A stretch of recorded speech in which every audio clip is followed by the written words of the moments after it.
Welcome to the next class. आज की video में हम लोग डिस्कशन करेंगे नॉमिनल अकाउंट की ट्रांजैक्शंस के ऊपर। इससे पहले जो हम लोगों ने वीडियोस बनाई थी उसमें हम लोगों ने पढ़ा था कि जब हम पर्सनल अकाउंट की ट्रांजैक्शंस को कैसे रिकॉर्ड करते हैं। उसके बाद हमने पढ़ा कि रियल अकाउंट की ट्रांजैक्शंस को कैसे रिकॉर्ड किया जाता है जब हम किसी असेट्स को खरीदते हैं, किसी असेट्स को बेचते हैं, हम गुड्स परचेज करते हैं, गुड्स सोल्ड आउट करते हैं, तो उन ट्रांजैक्शंस को कैसे रिकॉर्ड करा जाता है।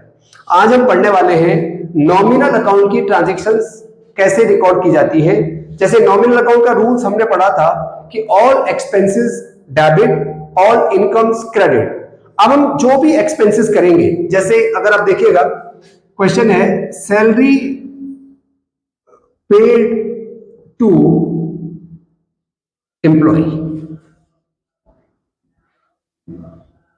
एम्प्लॉय को सैलरी पेड करी ₹10,000।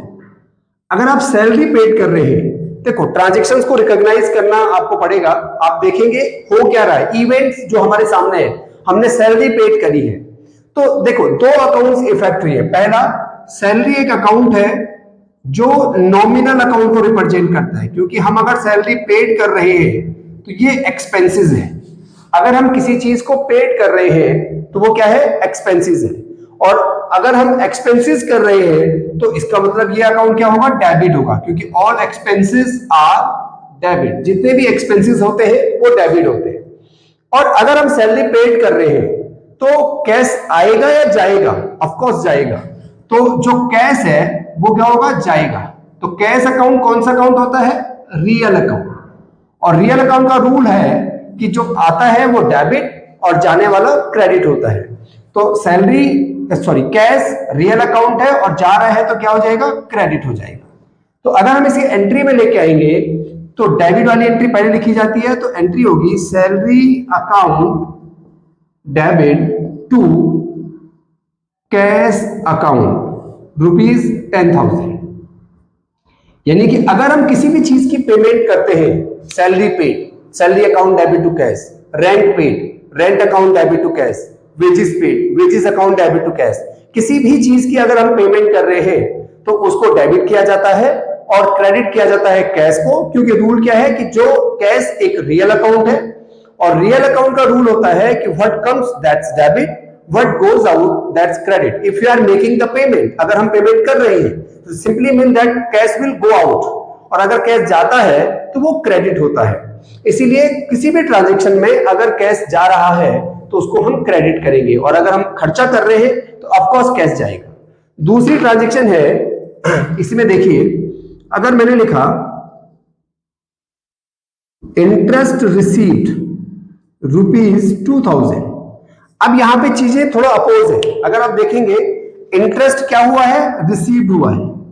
अगर इंटरेस्ट रिसीव्ड है तो इसका मतलब ये हमारी इनकम है। अगर कोई चीज हमें मिल रही है तो क्या कहलाती है, इनकम कहलाती है। अगर हमें किसी सोर्स से पैसा आ रहा है तो वो हमारी क्या हुई, इनकम हुई। तो ये हमारी इनकम है, और इनकम जो होती है उनका बैलेंस हमेशा क्रेडिट होता है। All the incomes are credit, जितनी भी इनकम होंगी वो क्या होंगी, क्रेडिट होगी। और अगर हमें कोई चीज रिसीव हो रही है तो इसका मतलब कैश जो है वो क्या हो रहा है, आ रहा है, कैश आ रहा है। और अगर कैश आता है तो वो डेबिट होता है as per the rule of real account. Real account का रूल है कि जो आपके पास में आ रहा है वो डेबिट होता है। जो भी असेट्स आती है उसको हम क्या करते हैं, डेबिट करते हैं। तो कैश, अगर हम इंटरेस्ट को रिसीव कर रहे हैं तो कैश हमारे पास में आ रहा है, उस केस में एंट्री आप लिखेंगे cash account debit to interest amount 2,000। किसी भी ट्रांजैक्शन में अगर कोई भी चीज में हमें अगर कोई रिसीविंग हो रही है तो उस केस में आप कैश को डेबिट करेंगे। जैसे इंटरेस्ट रिसीव तो cash account debit to interest, commission receive cash account debit to commission, upper rent receive तो cash account debit to rent, dividend receive cash account debit to dividend. कोई भी चीज अगर आपको मिल रही है तो उसको हम क्या करेंगे, उस केस में कैश को डेबिट करेंगे, और जिस भी सोर्स से पैसा आ रहा है उसको क्रेडिट किया जाएगा। इसमें कई बार ट्रांजैक्शन कुछ थोड़ा डिफरेंट टाइप की होती है, जरा इसे नोट कर लीजिएगा। ओके, इसमें कई बार ट्रांजैक्शन थोड़ा डिफरेंट होती है। देखिए कैसी होती है। Okay, wages paid to Mohan 2000। अब यहां पे कंफ्यूजन थोड़ा क्या है कि हमने वेजेस पेड करी है किसको, मोहन को, तो मोहन एक इंडिविजुअल अकाउंट है।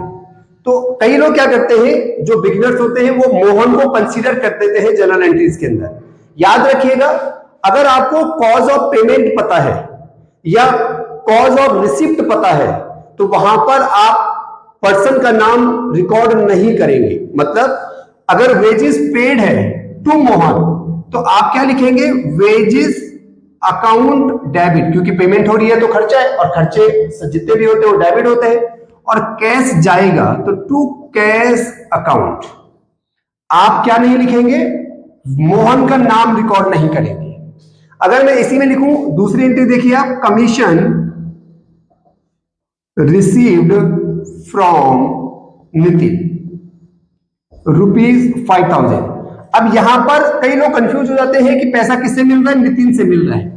नितिन का नाम आप रिकॉर्ड नहीं करेंगे। जैसा कि मैंने आपको बताया, अगर आपको कॉज ऑफ पेमेंट पता है, हम क्यों पेमेंट कर रहे हैं या क्यों हमें रिसीव्ड हो रहा है पैसा नितिन से, क्यों मिल रहा है, बिकॉज ऑफ कमीशन, तो इसकी एंट्री में आप नितिन को रिकॉर्ड नहीं करेंगे। क्या लिखेंगे, cash account debit to commission account, cash account debit to commission account. आप नितिन को रिकॉर्ड नहीं करेंगे। कई लोग क्या करते हैं, पर्सन का नाम रिकॉर्ड कर देते हैं, पर्सनल अकाउंट के रूल को एग्जीक्यूट कर देते हैं, जिसकी जरूरत नहीं है। अगर आपको कॉज ऑफ पेमेंट पता हो या कॉज ऑफ रिसिप्ट पता हो, क्यों किस वजह से हम मोहन को पैसा दे रहे हैं, इसकी जगह पर अगर एंट्री ये होती कि paid to Mohan, paid to Mohan ₹2000, तब आप एंट्री क्या करते हैं, आपको देखो मोहन को पेमेंट करी है, क्यों पेमेंट करी है ये आइडेंटिफाई नहीं है, कॉज ऑफ पेमेंट नहीं पता है, तो आप तब एंट्री करते Mohan debit to cash account. अगर रिसीविंग में होता रिसीव्ड फ्रॉम नितिन, तो क्यों रिसीव्ड हुआ ये नहीं मेंशन है, तो हम एंट्री लिखते cash account debit to Nitin. Cause of received नहीं पता है, क्यों पैसा दिया नितिन ने हमको, ये नहीं लिखा गया है, सिंपल लिखा गया है कि पैसा आया है, तो आप उसको सिर्फ उसी फॉर्म में रिकॉर्ड करेंगे, cash account debit to Nitin amount 5000। Got it? तो ये आपका नॉमिनल अकाउंट से रिलेटेड बेसिक रूल्स है। तो मैंने आपको पर्सनल अकाउंट में कैश रिसीव करना, कैश पेड करना, ये भी सिखा दिया। मैंने आपको ये भी बताया कि जब हम गुड्स को परचेज करते हैं या गुड्स को सोल्ड आउट करते हैं, चाहे हम कैश परचेज कर रहे हैं चाहे क्रेडिट परचेज कर रहे हैं, चाहे किसी असेट्स को खरीद रहे हैं चाहे किसी असेट्स को बेच रहे हैं, तो उसको कैसे हम अकाउंटिंग में रिकॉर्ड करते हैं। फिर मैंने आपको बताया कि किसी भी एक्सपेंसेस को कैसे रिकॉर्ड किया जाता है, किसी भी इनकम को कैसे रिकॉर्ड किया जाता है। तो ये जर्नल एंट्रीज का बेसिक्स है। इसके बाद हम कुछ एडवांस जर्नल एंट्रीज सीखेंगे। अभी के लिए आप इसे नोट करिए।